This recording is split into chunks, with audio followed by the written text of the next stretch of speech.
I participated in the LINKS, Leadership in the Knowledge Society, Wharton program on corporate governance. And what I really bring back is the fact that corporate governance is not primarily what most Danes think it is, which is a checklist of things that you need to do in order to be seen as behaving properly. Corporate governance is a question of having the board add genuine value to the company. And that value is, of course, in particular value when it comes to strategy. So that the job of the board is to work with the management as a team. And that team must identify the trends that affect the business, the uncertainties that affect the business, and take into account those uncertainties and develop strategies that, of course, are good for the company, but also robust when it comes to uncertainties. So if there is a breakdown in the economy, will the strategy succeed?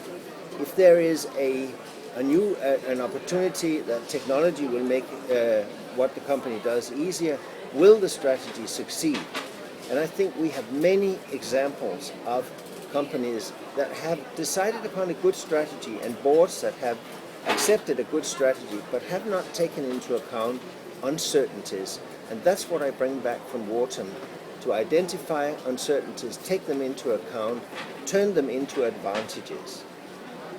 Sounds good, but does it mean that actually it's both the board and the executive's responsibility for the strategy then? This program taught me that the board should be a much more active player in the strategy work. And one way of becoming a more active player is that the board does not waste most of its time on the board meetings, on looking backwards, but actually do that work on a virtual basis in between board meetings, and then spend the board meetings on discussing the matters that are crucial for moving the company forward.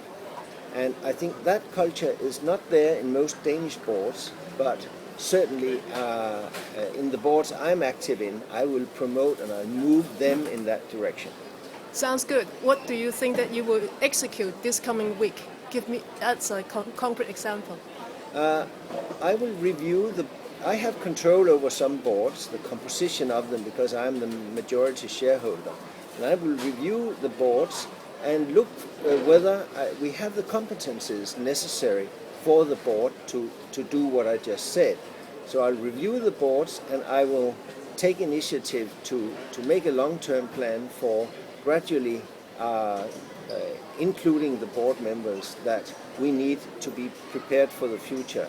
And what I will think about all the time is how can I make this board a source of competitive advantage for the company and not just a controlling body.